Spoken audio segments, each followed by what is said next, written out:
విఘ్నేశ్వరుని కళ్యాణం.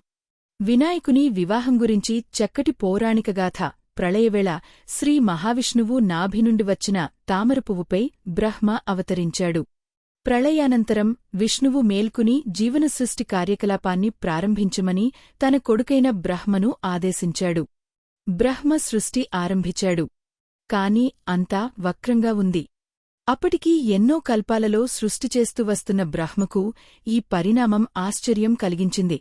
ఆలోచనలో పడ్డాడు.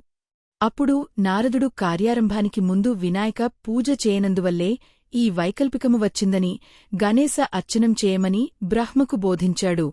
బ్రహ్మ వినాయకునికే కఠోర తపస్సు చేశాడు.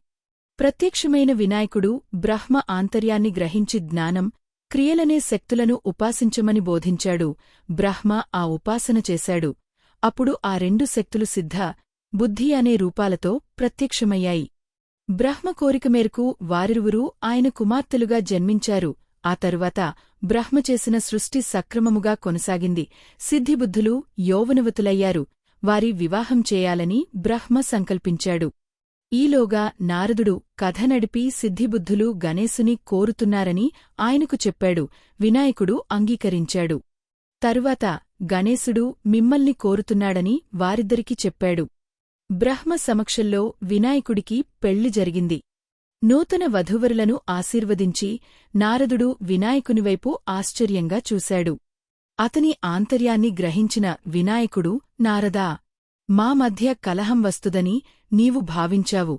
ఈ సిద్ధిబుద్ధి ఎవరో కాదు, నా ఆంతరంగిక శక్తులైన జ్ఞానం, క్రియ. అందుకే మేము మళ్ళీ ఒకటయ్యాం.